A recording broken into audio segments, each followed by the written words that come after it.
Thank you, Lord, sa biyayang binigay niya sa atin, at kahit kailan ang Diyos ay hindi magkukulang sa lahat ng ating pangangailangan. Kahit nga minsan, ang gusto natin, di ba, ipinagkakaloob sa atin ng Panginoon. Sa kanyang kabutihan, mga kapatid, patuloy tayong manahan. Tayo pong lahat ay muling manalangin sa ating Diyos. Panginoon na makapangyarihan at mapagbiyaya, Ama namin na nasa langit, tanggapin niyo po nawa, Panginoon, ang aming mga papuri at pagsamba. At sa oras na ito, O Diyos, ang dalangin namin ay mangusap ka po sa buhay namin upang sa ganon, O Diyos, ang kaalaman ng mga kadakilaan po ninyo, Panginoon, ang pag-ibig, ang inyong biyaya at walang hanggang kabutihan sa amin, ay patuloy na may isabuhay ng bawat isa, Panginoon, ang epekto nito sa buhay namin. Sa ganon, Panginoon, hindi mawala ng kabuluhan ang kaalamang ito bagkus maging karunungan at maging liwanag ng inyo pong buhay sa aming mga lakad. Pangunahan mo po kami, O Diyos, sa inyo ang papuri at pagsamba sa lahat ng ito. Sa ngalan ng aming Panginoong Hesus, ito pong aming dalangin. Amen. Maaari ba nating palakpakan ng ating Panginoong Diyos sa umagang ito sa panibagong isang linggong ipinagkaloob niya sa atin sa buhay at kalakasan. Kagabi pinag-usapan namin kasi may nakita akong post. May mga church, o may mga church tayong talagang hindi matutuloy sa sa lugar natin sa Pilipinas dahil nga yung daraanan ng bagyo, talagang yung iba naka-signal number 5 na. Kanina, habang nagpa-praise and worship ata o Bible study, may tumunog na rin ba sa cellphone po ninyo? Ibig sabihin, oras ng panambahan. Amen ba? Panambahan sa Diyos, hindi hadlang ang anumang nasa ating harapan. Ang Diyos ay siyang dakila kaysa sa maliit na bagyong ating pinagdadaanan. Patuloy tayong patnubayan ng ating Diyos. And sa umagang ito, mga kapatid, pag-uusapan natin the behavior of fellowship with God. So natapos na tayo doon sa ikalawang parte nitong pinag-uusapan nating fellowship with God. At ngayon naman, behavior of fellowship with God. And now, mga kapatid, pag-uusapan natin yung behavior kasi yung dalawang parte ito. Itong characteristic mo na ang pag-uusapan natin. Characteristic o katangian sa pakikisama sa Diyos, part 1. Kasi 5 parte yan eh. First, biruin yung ang buong chapter and verse from chapter 2 verse 28 hanggang chapter 5 to 21. Ay, baka bukas na tayo o mamayang gawin na tayo kapag pinag-usapan natin yung buong hanggang chapter 21, di ba? Minsan nga, 1 oras na. Nakita ko, mukhang puyat si brother ganito Mukhang puyat si sister ganito But anyway po, pag-uusapan natin, katangian ng sa pakikipagsama o pakikisama sa ating Diyos. Unang parte po nito. First John chapter 2 verse 28 to the following verse, chapter 3 to 12, mga kapatid, mahalin tulad natin, pag binasa po natin ito, mahalin tulad natin ang mga sinabi ni Apostol Juan dito sa parable of the 10 virgins. Sa Matthew chapter 25 verse 1 to verse 13. Sabi sa isang kataga, o sa isang salita po, isang verse, pagkatapos ito'y sinabi ni Jesus, kaya't magbantay kayo sapagkat hindi ninyo alam ang oras o ang araw o ang oras man. Basahin natin at pakinggan natin. Matthew chapter 25, verse 1 hanggang to verse 13. Ang kaharian ng langit ay may hahambing sa 10 birhen na kumuha ng kanilang mga ilawan at lumabas upang salubungin ang lalaking ikakasal. Verse 2, ang 5 sa kanila'y mga hangal at ang 5 matatalino, sapagkat nang kunin ng mga hangal ang kanilang mga ilawan, ay hindi sila nagdala ng langis. Verse 4, ngunit ang matatalino ay nagdala ng langis sa mga lalagyanan na kasama ng kanilang mga ilawan. Samantalang naaantala pa ang lalaking ikakasal ay inantok silang lahat at nakatulog. So, talagang parte pala yun, ano? Yung inantok at nakatulog. Pasensya na. Parang ano no, parang kasalanan nyo. Sige, sundan natin. Subalit, verse 6 po. Subalit ng hating gabi na ay may sumigaw. Narito na ang lalaking ikakasal. Lumabas kayo upang salubungin siya. Bumangon ng lahat ng mga birheng iyon at iniayos ang kanilang mga ilawan. At sinabi ng mga hangal sa matatalino, bigyan ninyo kami ng inyong langis, sapagkat namamatay na ang aming mga ilawan.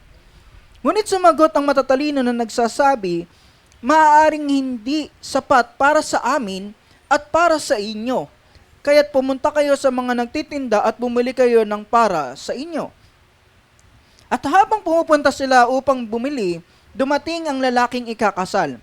Ang mga nakapaghanda ay pumasok na kasama niya sa piging ng kasalan at isinara ang pintuan. Pagkatapos ay dumating naman ang ibang mga birhen. Yun yung kulang, yung kanilang langis. Panginoon, Panginoon, pagbuksan mo kami. Ngunit sumagot siya at sinabi, katotohanang sinasabi ko sa inyo, hindi ko kayo nakikilala. In verse 13, gaya ng ating sinasabi, kaya't magbantay kayo, sapagkat hindi ninyo alam ang araw o ang oras man. Nakaraan, sinabi din ng kasulatan, nung unang bahagi, bigla ako muna. Sinabi din ng unang bahagi ng ating pinag-usapan nakaraan, ang sabi po doon, kaya't kayo'y maging handa at mapagbantay sapagkat ang dyablo ay parang liyong umaatungal na naghahanap ng masisila. At ngayon naman, pinagbabantay naman tayo ng Diyos sa darating na araw at ang oras ng kanyang pagbabalik. Gaya ng sinabi natin kanina, dito natin yung maihalin tulad. Sinasabi ng kasulatan, sinasabi ng Diyos sa atin, maghanda. Ang larawan nitong katangian ng isa o pakikisama sa Diyos, una, kadalisayanan ng buhay. Ikalawa, pagsasagawa ng katuwiran. Ikatlo, pag-ibig sa gawa at sa katotohanan. Ikaapat, pagsubok ng Espiritu. At ang ikalama, pag-ibig na tulad ng pag-ibig ni Kristo. Ang pag-uusapan natin ngayon ay yung unang ikalawa. Purity in life and practice righteousness.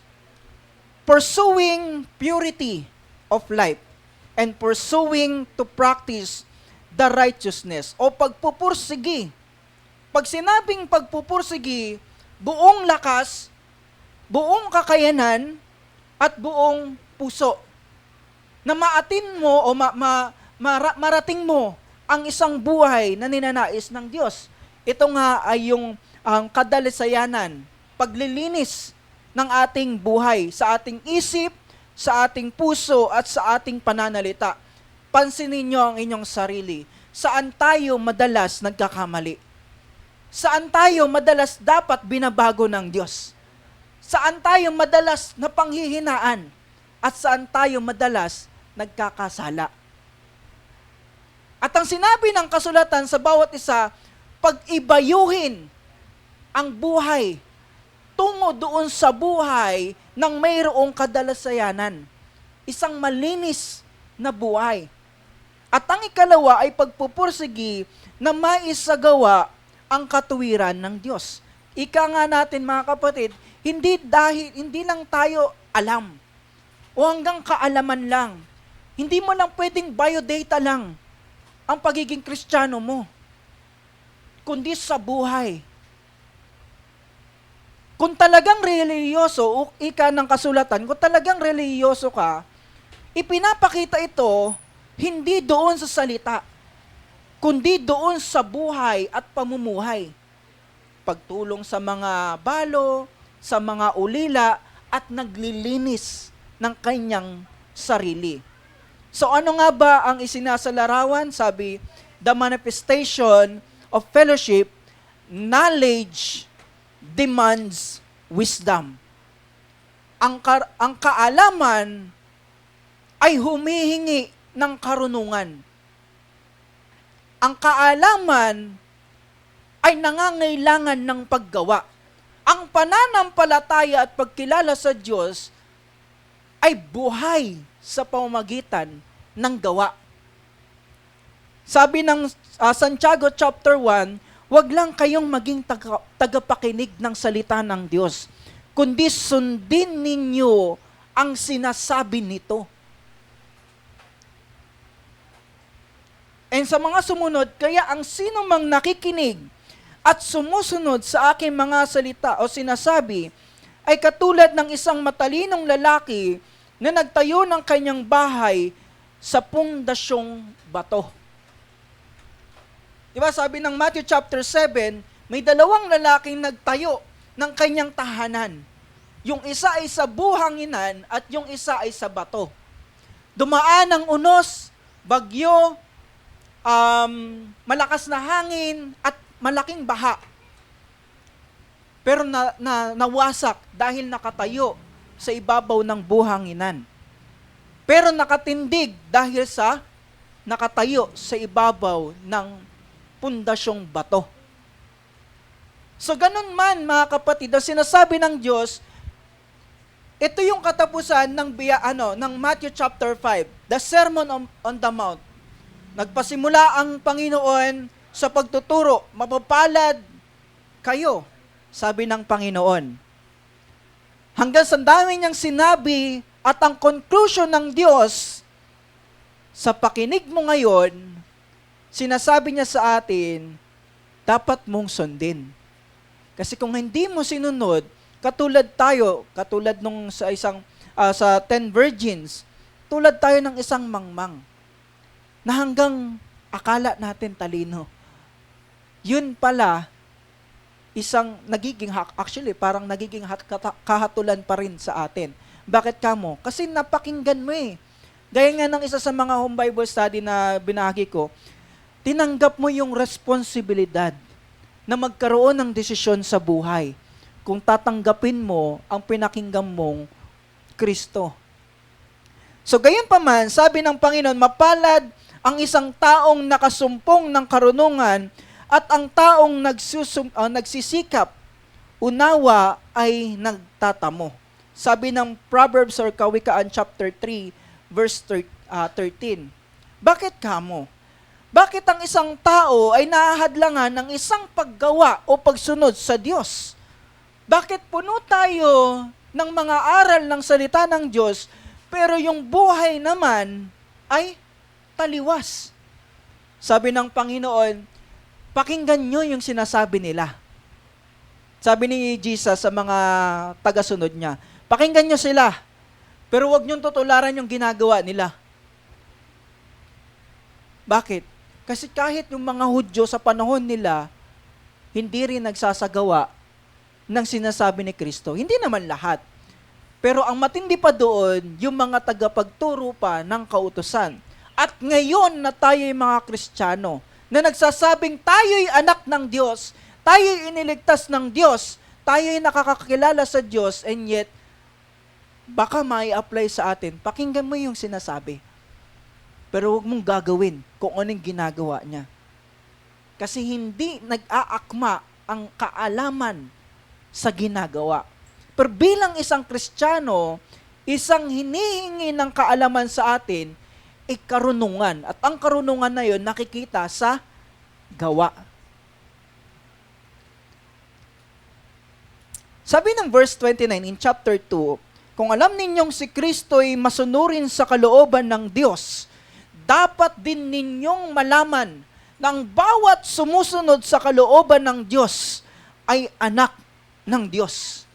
Sino nga bang hindi papaluin ng kanyang magulang kung siya'y sumuway? At kung ikaw ay dinidisiplina ng Diyos, itinuturing kanyang anak. Mayroon palang hindi itinuturing anak ang Diyos. Ayon sa kasulatan, yung hindi sumusunod sa kalooban ng ating Diyos. Para tayong ganito, no? Ama, sabi niya, ilang taon na kong kasama mo. Ilang taon kitang inalagaan. Ilang taon na kong nagtatrabaho para sa'yo. Pero yung isang paghanda lang para sa akin at sa kaibigan ko, hindi mo man lang nagawa. Tapos yung bumalik, yung masuway mong anak, hindi ka lamang nagpista para sa kanyang pagbabalik. Binigay mo pa lahat para sa kanya.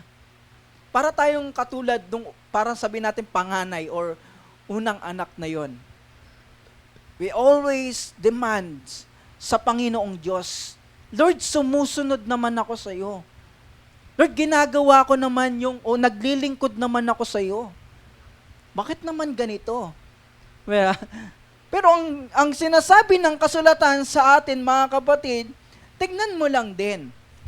Kung ang mga ginagawa natin ay akma sa sinasabi ng Diyos. Sabi ng verse 10, dito natin makikilala kung sino ang mga anak ng Diyos at kung sino ang mga anak ng dyablo. Meron talaga po. Sabi ng kasulatan din, bukod dito, na mayroon talagang ama sila na masuwayin. Sabi ng kasulatan, ang ginagawa ninyo ay yung ginagawa ng inyong ama. Sa umpisa pa lang, masuwayin na siya. Sa umpisa pa lang, pumapatay na siya. Sa umpisa pa lang, siya'y nagtitisod. Pero sabi ng kasulatan, dito ninyo malalaman kung kayo'y anak ng Diyos o anak ng kasamaan. Ang sino mang hindi gumagawa, sige po, next slide. Ang sino mang hindi gumagawa ng ayon, wala po ba? Sorry. Sa chapter 3 verse 10, ang sino mang hindi gumagawa ng ayon sa kalooban ng Diyos at hindi umiibig sa kanyang kapatid ay hindi anak ng Diyos. Diba? Ayon nga sa kasulatan, paano mo iibigin ang Diyos na hindi mo nakikita, gayong yung kapatid mo na iyong nakikita hindi mo kayang ibigin?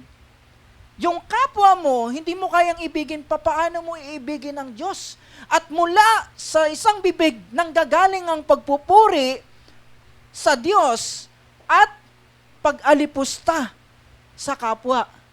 Paano mangyayari sa isang tao na maghalo ang balat sa tinalupan? O ang sinasabing maghalo ang kasamaan at kabutihan, hindi mangyayari yun. Hindi rin mangyayari na ang puno ng mansanas ay magbunga ng mangga. Hindi rin pwedeng maghalo ang tubig alat sa tubig tabang. Sa buhay pa ng Kristiyano, binago ka nga ng Diyos para magbago Para ang buhay at layunin natin doon sa Panginoon. So, ayon sa kasulatan, kung ang dahilan kung bakit tayo hindi nakikilala ng mga sanlibutan. Ang layo ko na ata. Ay, oo nga, pasensya na mga kapatid, So, bilang kanyang mga anak, so sabi ng kasulatan, bawat sumusunod sa kalooban ng Diyos ay kanyang mga anak. At bilang mga anak, sabi ng chapter 2 verse 6, ang dahilan kung bakit hindi tayo nakikilala ng mga makasanlibutan ay hindi nila kinikilala ang Diyos. Magkaiba kasi. Magkaiba yung gusto nila, magkaiba yung gusto mo. Again, wala akong pinapatamaan. Magkaiba ang isang lasing nung hindi nakakilala sa Diyos sa Kristiyanong lumalayo sa paglalasing, sa paninigarilyo, sa anumang bisyo at anumang kasamaan, sa paninirang puri, sa masasamang salita, magkaiba dapat. Ibang-iba ang buhay. Liwanag nga Paano masasabing Kristiyano ka o liwanag ka, gayong parehas ka rin ng makasanlibutan? Kaya nga, hindi tayo kinikilala Ayon sa John chapter 3 verse 20, kinasusuklaman ng mga gumagawa ng masama ang ilaw. ni hindi lumalapit dito upang mahayag ang kanilang mga gawa. Tignan nyo ang buhay ng isang taong gumagawa ng kasamaan. Ayaw niyang pakinggan ang Diyos. Not necessarily hindi siya nakikipag-Bible study or hindi siya nakikinig ng salita ni Lord through Bible. Pero ang isang gumagawa ng kasamaan, ayaw niyang tanggapin. Actually, sabi nga niya, kinasusuklaman pa niya ang liwanag. Verse 21, ngunit ang namumuhay ayon sa katotohanan ay lumalapit sa ilaw upang maihayag na ang mga ginagawa niya ay pagsunod sa Diyos. Yan ang ayon sa Juan chapter 3, verse 20. Magkaiba ang ginagawa at buhay ng isang Kristiyano o nasa liwanag ng Diyos kaysa sa isang makasalibutan. Kaya nga, hindi tayo nakikilala ng sanlibutan at hindi rin natin nakikilala yung kanilang mga gawa. Di natin sinasabing hindi natin alam. Pero sinasabi natin hindi nakikilala, hindi natin ginagawa. O di kaya, tinalikuran mo na. Sa ikalawa, sabi doon, in 1 Corinthians chapter 2, verse 14, sapagkat ang taong hindi nagtataglay ng Espiritu ay hindi tumatanggap ng mga kaloob mula sa Espiritu ng Diyos. Para sa kanila, kahangalan ang mga yon. Ano man ang tinuturo natin o ng salita ng Diyos, nire-reject isang kamangmangan. Ang dami kong mga nakausap na mga ganyan. Talagang minsan nga sinabi sa akin, sige, nasa gitna ka ng dagat. Tignan natin kung ililigtas ka ng Bible mo. Yung kanya kasi larawan Sabagay, sabi ko. Pero isa ang sinabi ko sa kanya, huwag mong susubukin ang Diyos. Diba? Hindi pwede namang ganon. Para lang matiyak mong ililigtas ka ng Diyos, papakalunod ka, tapos gagamitin mo yung Bible na salbabida. Ang salita ng Diyos, salbabida ng kaluluwa. Marami pa po. Actually, yun yung isa sa mga encounter namin. Pero, hindi naman, kumbaga, hindi para alipustain, kundi makikita natin yung takbo ng isip. Bakit? Dati rin naman ganun din tayo eh. Bakit kamo? Sino ba dito ang talagang buong puso agad tumanggap sa salita ng Diyos? O baka yung iba talagang, ano yan? Diba? Kakapera ba ka dyan? Ano yan? Diba? Diba? Minsan din, naging ganun din yung salita natin. Na makikita nating tayo pala ay isang makasalibutang isipan noon. Pero sa biyaya ng Diyos, binigyan ng liwanag ang ating isip, ang ating puso. Buong pusong pinaunawa ng Panginoon ang sinasabi niya. Kaya nga, para sa kanila, kahangalan ang mga iyon at di nila nauunawaan, sapagkat ang mga bagay na espiritual ay maunawaan lamang sa paraang espiritual. So gaya ng verse 5, chapter 3, nalalaman ninyong naparito si Kristo upang pawiin ang ating mga kasalanan at siya'y walang kasalanan. So ang layunin ng Diyos, hindi lamang tayo ay iligtas, kundi pawiin ang anumang kasalanan na nasa atin. Kaya nga sabi ng Hebrews chapter sa Book of Hebrews, malaya na tayong makakapasok sa dakong kabanal-banalan sapagkat nilinis na ng Diyos ng dugo ni Kristo ang ating mga puso. At yun ang ginawa ng Diyos, pinawi ang lahat ng ating kasalanan. Kaya nga sabi ni Pablo, ano ang sinasabi ninyo? Na para sumagana ang biyaya ng Diyos sa buhay nyo, gagawa kayo ng kasalanan? Magpapakasama pa rin tayo? O babalikan natin yung dati nating buhay? Hindi ganon. Kundi ang biyaya ng Diyos ang magtulak sa atin para baguhin tayo, para baguhin ang ating buhay. Sabi nga ng Ephesians chapter 5, verse 8, Dati, tayo'y nasa kadiliman. Ngunit ngayoy nasa kaliwanagan na, sapagkat kayo'y nasa Panginoon. Mamuhay kayo ngayon ng nararapat sa mga taong nasa liwanag. Mamuhay tayong nararapat doon sa katulad ng buhay ng Panginoon. Kaya nga, Kristiyano sumusunod.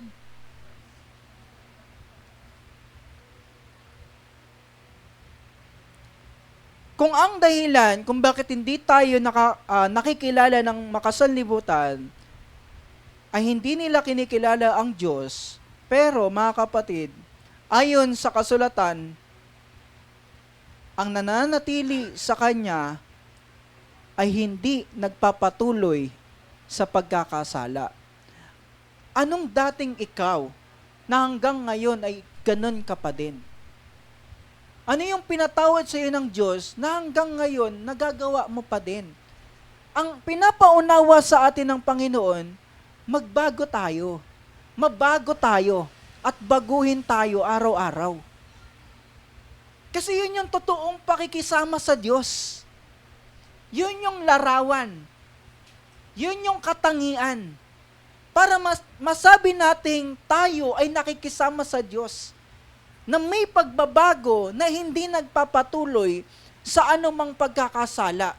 Pero ang sabi ng kasulatan, kung ikaw ay lubhang nahihirapan at nasasaktan, ni nagdadalamhati dahil sa kasalanang nagawa mo, sabi ng Panginoon, mapalad ka at ang Diyos ay magbibigay sa iyo o mag-aaliw sa iyo.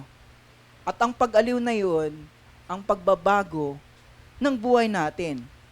Ang sino mang nagpapatuloy sa pagkakasala ay hindi niya nakita ni nakakilala man sa ating Panginoon. So ang katotohanan ng salita ay tinitimbang, itong verse 6, ay tinitimbang nito ang buhay natin. Kung tayo nga ba ay hindi nagpapatuloy sa pagkakasala, sa gayon nakikilala natin ang Panginoon. O di kaya tayo ay nakapagpapatuloy sa nagagawa nating kasalanan sa isip, sa salita at sa gawa, sa gayong sayang yung mga aral na napapakinggan natin. Di ko sinasabing walang halaga yung aral, kundi sinasayang natin. Para nga sa ating lahat, di ba? Gaya ng paulit-ulit nating sinasabi, kung hindi rin nababago yung sarili natin, sayang lang yung pagpunta natin. Sayang lang yung oras, o sinasayang natin yung oras natin, kung hindi rin natin na isa sa buhay. Kahit sa Bible study namin, binabahagi ko rin yun. Sa pag-aaral, sa ganun may matutunan tayo at may isa buhay. Kasi kung hindi, sayang lang din yung oras na inilaan natin o sinayang natin. Kasi ang gusto ng Panginoon, hindi naman sinasabi ng Diyos, agad-agad. Pero kung kaya, talagang wala namang imposible sa Diyos. Sa atin lang minsan may imposible. Diba? Kaya ang kataga ng tao, kahit Kristiyano, ito na ata ako Di na ata ako mababago Ito na ata talaga yung bukang bibig ko Ito na ata talaga yung nasa isip ko Di na ata ako mababago Kahit Kristiyano, may ganong kaisipan. Pero ang sinasabi ng kasulatan, hindi tayo nagpapatuloy. At kung nagpapatuloy man, mga kapatid, hindi nakakita ni nakakilala man sa Panginoon. So yun yung katuwiran ng Diyos. At yun yung buhay na kasama mo ang Diyos. Gusto kang samahan ng Diyos, pero ayaw mo. Bakit ka mo? Ano sabi ng chapter 3 ng John, verse 20? Kasi ayaw mong mahayag yung ginagawa mong kasalanan. Ayaw mong i-correct ka ng Diyos. Kino-correct ka man, Lord, last. Last na lang. Tapos last ulit. Sorry, Lord. Last 3. Kailan ba talaga? Ilang ba yung last mo? Pero kahit Kristiyano may ganun. Pero hindi natin sinasabi upang kondenahin tayo. Kundi kondenahin yung puso natin at dalhin sa isang puso na may takot at pag-ibig sa Diyos. Sabi nga ng kasulatan, bibigyan ko sila ng bagong puso. Hindi pusong bato na matigas kapag pinakinggan ng salita o ng salita ng Panginoon, kundi puso na tatanggap sa kanyang mga salita. Kaya gaya ng sinabi natin, dito natin makikilala kung sino ang anak ng Diyos at kung sino ang anak ng dyablo. Sa ganoong paraan. Maraming tatawag, sabi ng Diyos. Maraming tatawag sa pangalan ko. Maraming inanyayahan. Maraming iniahon. Pero kakaunti ang maliligtas. Nasabi, marami ang tatawag. Lord, di ba nangaral kami? Di ba nagpalayas kami ng mga demonyo? Di ko kayo nakikilala. Maraming inanyayahan. Yung tinawag yung mga Pariseo at mga mahuhusay o marurunong sa mundong ito, tinawag ng Panginoon, ang sabi nila, sorry, I'm busy. Kasi yung bago yung lupang binili ko, yun ata yung isa sa dahilan. Yung isa naman, kasi Lord, bagong kasal ako eh. Siyempre, di ba? Honeymoon stage, punta pa kayo sa ibang lugar. For some reason, Lord, kasi bagong kasal. Kumbaga sa madaling salita, maraming dahilan. Anong sumunod na pangyayari? Tawagin mo yung mga tao na nasa kalsada. Sino man yung makita mo, dalhin mo sila sa handaan. Pero ano pa nangyari? Nung nakita ng naghanda o ng celebrant yung mga panauhin, may isa doon hindi nakasuot pangkasal. Bakit ka pumunta dito na hindi ka nakasuot pangkasal? Ang sabi ng kasulatan, ilabas niyo sila o ilabas niyo siya. Doon siya sa nagdiningas na apoy. Maraming inanyayahan. Maraming iniahon. Katulad ng huling araw ng isda o panghuhuli ng isda, maraming nakuwang mga isda. Pero may mga nakuha sa ilalim ng dagat na hindi magagandang uri. Anong ginawa nila? Ang ginawa ng mga mangingisda, pinaghiwalay ang magagandang uri sa hindi magagandang uri at itinapon. Ganon din, paghihiwalayin ng tupa at ang kambing. So hindi lahat. Kaya sinasabi ng Panginoon, maging handa kayo. Tayo, magbantay tayo. Kung umiiyak ka dahil sa kasalanan, mapalad ka. Pero kung hindi mo iniiyak ka ng kasalanan, magsisi ka. Magsisi tayo. Kasi ayaw ng Diyos na ganito yung buhay natin. Sapagkat itinakda ng Diyos sa buhay natin ngayon na nakakilala tayo sa Panginoon, ang pagbabago ng buhay, ang paglilinis, ang pagsasabuhay ng katuwiran ng Diyos. Hindi madali, pero ang Diyos ang kasama mo. Sabi ng Diyos, kasama mo ko hanggang sa dulo ng panahon. Mga minamahal, ayon sa verse 2, mga anak tayo ng Diyos ngayon. Ngunit hindi pa nahahayag ang magiging kalagayan natin. Ngunit, alam nating sa pagdating ni Kristo, tayo'y magiging katulad niya. Sige po, next verse. Verse 2, chapter 3, verse 2. Sige pa po. Isa pa po. Medyo malayan.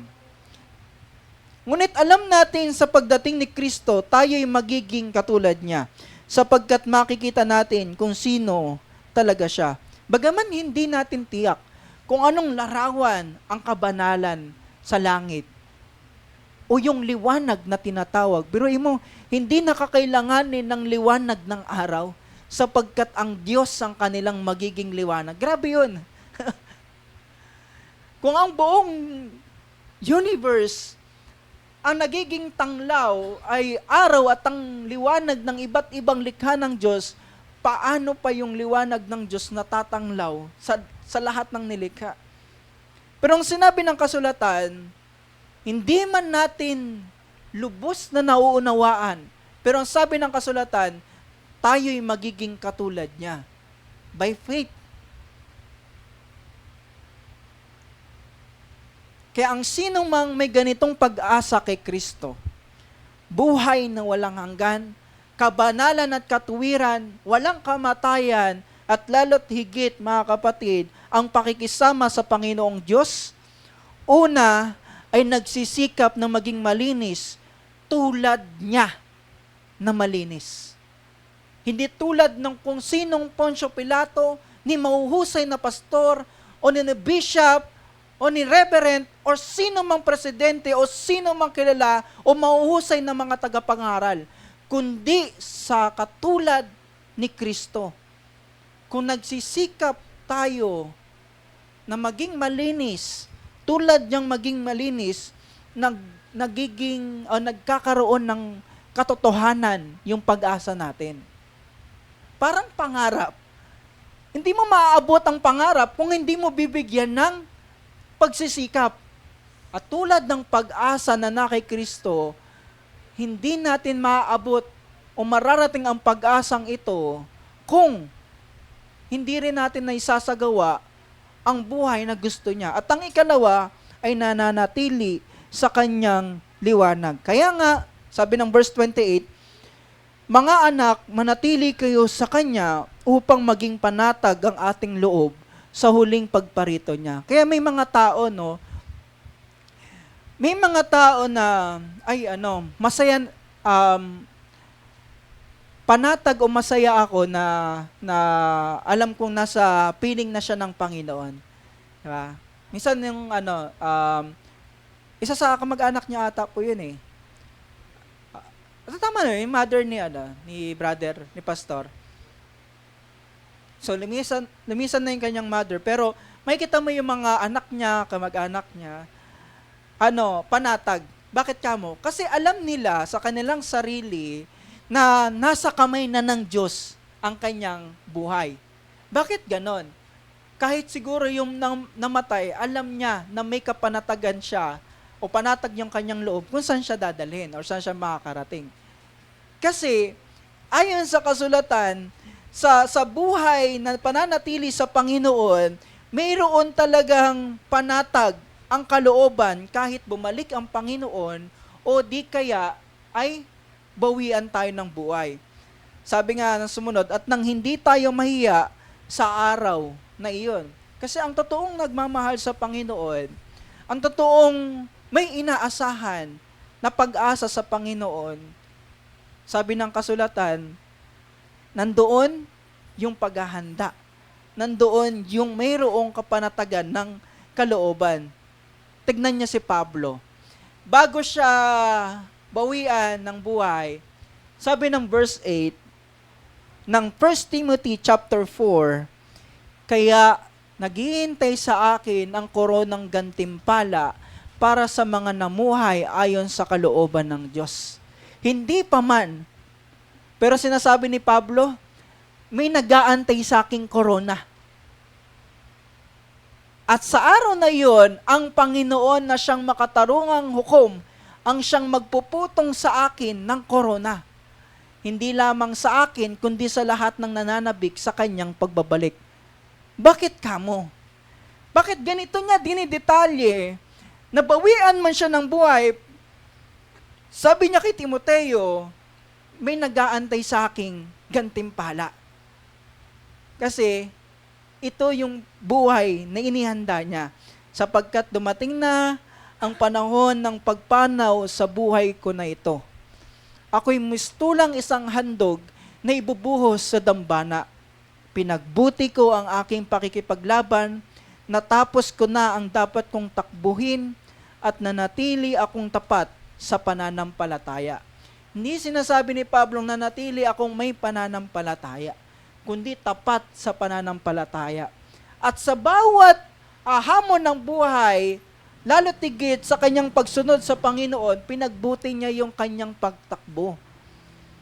At natapos niya yung dapat niyang takbuhin. Sa gayon, nung nangyari ito sa kanyang buhay, kunin man siya ng Diyos, ayon sa verse 6, dumating man yung kanyang pagpanaw, alam ko, sabi ng verse 8 kanina, may koronang nag-aantay sa akin. Hindi yung bawian tayo ng Diyos ng buhay, tapos iniisip natin paano na kaya yung mga anak ko, paano na kaya yung asawa ko, di ba? Paano na kaya sila? Paano na kaya ako? Di ba? Kung ang sinasabi ng kasulatan, kung inihanda mo ang iyong sarili, masaya kang haharap sa lalaking ikakasal. Sino nga bang natatakot na babaeng ikakasal na pagbukas ng pinto ng simbahan, takot siyang naglalakad sa kanyang kasintahan? Walang ganon. Maari kung talagang pinilit. Pero yung totoong nagmamahal ng babaeng ikakasal sa kanyang lalaking ikakasal kasintahan, buong handayan, buong pagpapaganda, diba? Buong oras, panahon, nahanda doon sa kasalan. At pagbukas ng pinto, sa pagbukas ng pinto ng simbahan, makikita mo yung babae, umiiyak sa tuwa. Kasi finally, di ba? Finally, magiging isa na sila. Kung ganoon ang larawan sa mundong ito, dahil yung babaeng ikakasal ay handa, ganoon ang Kristiyano, ganoon dapat tayo. Handa. Upang sa pagbukas ng pinto ng dambana ng kaharian ng Diyos at makipag-isang dibdib tayo sa Panginoon, hindi tayo takot na humarap sa Kanya. Kasi inihanda mo ang iyong sarili. At ang paghahandang ito, sabi nga sa uling salita natin, to those who are called children of God must have the desire in pursuing life with purity and righteousness. Sino mang tumatawag sa Ama o sa Diyos na Ama, at sino mang tinatawag na mga anak ng Diyos, mayroong kasikasigan para makamit ang isang buhay ng mayroong kabanalan at katuwiran. So hopefully, mga kapatid, isang paalala sa bawat isa, isang pangungusap ng salita ng ating Panginoon sa atin na mga kanyang tinuring na mga anak at sa ating pakikisama or fellowship with our Lord. So tayo pong lahat ay magsitayo para sa ating communion scripture reading. Sabi ng Hebrews chapter 2 verse 9 to 11, subalit alam nating si Jesus na sa kaunting panahon ginawang mas mababa kaysa mga anghel at binigyan ng karangalan at katuwirang dahil sa pagdurusa niya sa kamatayan. Dahil sa kagandahang loob ng Diyos sa atin, niloob niyang si Jesus ay makaranas ng kamatayan para sa lahat. Sa pamamagitan ng kanyang pagdurusa, siya'y ginawang ganap ng Diyos at nang sa ganon, ay makapagdala siya ng maraming anak patungo sa kaluwalhatian. Ito'y dapat lamang gawin ng Diyos na lumikha at nangangalaga sa lahat ng bagay, sapagkat si Jesus ang tagapanguna ng kanilang kaligtasan. Si Jesus ang nagpapabanal sa mga tao, ang kanyang ama at ang ama ng mga taong ito ay iisa. Kaya't hindi niya ikinahihiyang tawagin silang mga kapatid. Tayo pong lahat ay muling manalangin sa ating Panginoon at muling gunitain, mga kapatid, ang halaga ng ibinuwis na buhay ng ating Panginoon. Sa pamamagitan ng kanyang katawan at dugo ay iniligtas ang bawat isa. Maaari ko pong bigyan ng ilang oras, ang segundo, minuto ang bawat isa para sa personal na panalangin, pagsiyasat ng sarili at pagkakilala o pagkilala sa kalarawan ng katawan at dugo ng ating Panginoon.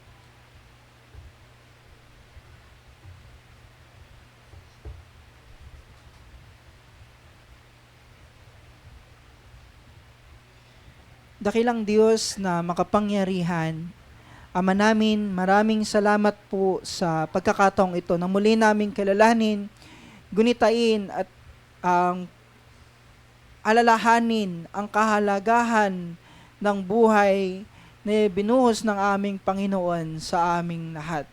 Ang katawan at dugo na siyang simbolo, Panginoon, ng pag-ibig at kaligtasan para sa amin na nalayo nung una at ngayon ay nilapit mo sa inyo. Ang dalangin namin, Panginoon, ay siyasatin mong patuloy ang aming puso at tingnan, Panginoon, ang aming pagpapakumbaba at paghingi ng kapatawaran sa mga kasalanang aming nagawa. Upang sa ganon, Panginoon, na hindi mabaliwala, O Diyos, ang kahalagahan, hindi namin baliwalain ang kahalagahan ng pagliligtas ng inyong anak para sa aming kaluluwa. Pagkus, Panginoon, sa kalarawan ng katawan at dugo na ito, O Diyos, muling alalahanin, gunitain, at makita sa buhay namin ang kahalagahan nito upang sa ganon, Panginoon, makita mo ang bawat lakad at bawat pamumuhay namin na kinalulugdan po ninyo. Salamat sa pagkakataong ito, Panginoon, na ibinigay mo sa amin. Sa inyo ang kapurihan sa lahat ng nangyaring ito at sa lahat ng tinanggap namin. Sa pamamagitan ni Kristo Jesus at sa Kanya pong pangalan, ito po ang aming dalangin. Amen.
Check.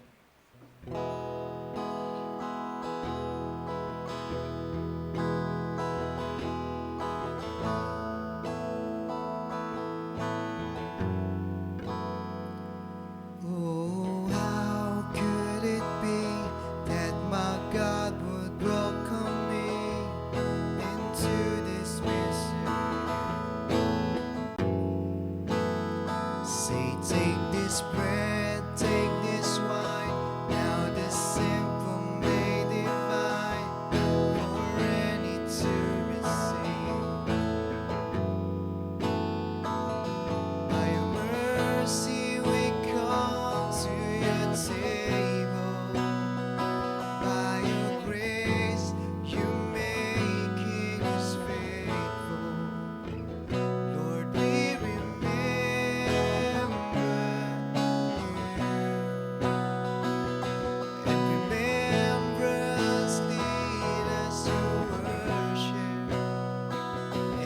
as we worship.